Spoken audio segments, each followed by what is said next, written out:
All right, we told you yesterday about Speaker Nancy Pelosi's hair issue when we went to the salon to get her hair done, which, by the way, is against her home city's COVID-19 restrictions. Well, let's take a listen to her response. Take responsibility for trusting the word of a neighborhood salon that I've been to over the years many times, and that when they said, well, we're able to accommodate people one person at a time, and that we can set up that time, I trusted that. As it turns out, it was a setup. I think that that this salon owes me an apology for setting up. Right, guys, it's not her fault that she didn't abide by the rules. It's their fault. Get it? We all owe Nancy Pelosi an apology at this point because she's been wronged. So it's obvious that she's not going to take responsibility for her action because she wants an apology. Imagine that. And the media, by the way, this is the kicker, is doing everything they can to have her back. Well, let's bring in our guest to discuss this obvious setup against the speaker. Joining us now is the research director for the Media Research Center, Rich Noyes. Welcome back, Rich. Good to see you. Thanks for having me. This has been like a really fun story because people on social media have just been having so much fun with this, right? With all the Marie Antoinette analogies and really hammering Nancy Pelosi. And then the press secretary today on the White House briefing got in on the fun and played it on loop behind her. But like Sean said, the mainstream media really isn't doing that. They're not hammering Pelosi at all. They're just holding water for her, Rich. In fact, the headline is that the hair salon owner should apologize to Nancy Pelosi for this. And one Politico reporter even tweeted out, well, what's the legality of recording the House Speaker there? So, Rich, don't you think this would have been totally different in the coverage if it had been a Republican member of Congress doing this?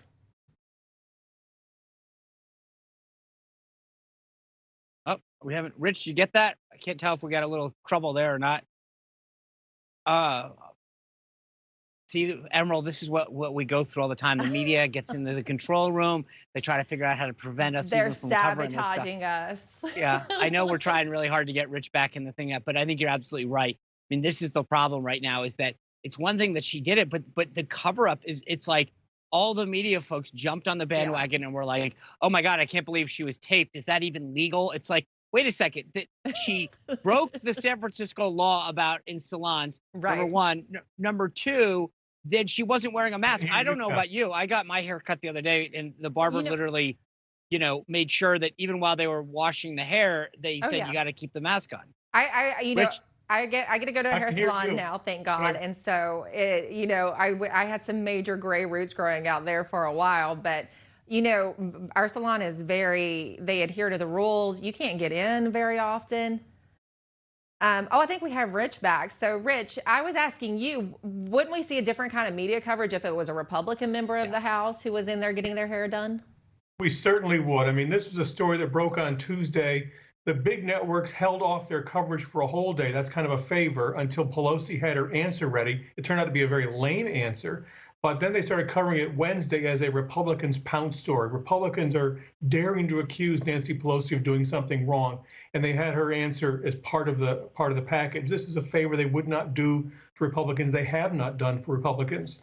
But look at the double standard here. This is Nancy Pelosi saying she was set up by a salon that has been victimized with thousands of others by the rules that Democrats like Nancy Pelosi have passed in her state. If they really wanted to cover this as a hypocrisy story, they'd cover the hypocrisy of a Democrat wanting to skirt the rules that they're imposing on everybody else at the cost of livelihoods. I think that the other thing that I thought was really interesting was part of her answer was, businesses should be able to open. And it's like, oh my God, you guys are the folks that wanted them shut down. Well, that's exactly right. And yeah, that's a good question for the media to pursue. They should be covering her the way they would a Republican, where they actually hold her accountable to the positions of her and her party and try to find out if there is a double standard happening. Her going to the salon is probably not a big deal, but why can't other people go to the salon just like she did? That's the big question. And Rich, the media keeps creating this alternate reality in the midst of this violence and coronavirus. Like, I saw this tweet from Dan Zak. He's a Washington Post reporter, in which he says Washington, D.C. is simply out of control, being sarcastic. And he's showing, a park in D.C. where people are milling about and it looks really peaceful. Well, guess what? That's not really what things look like here in DC. So while I was driving in today, I took my own pictures, and I'm just going a few blocks. So if we can pull, do we have the pictures I took?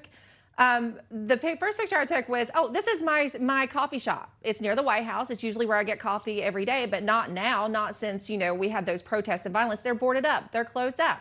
And then this is near our office, is in front of the White House. You see police presence on the street.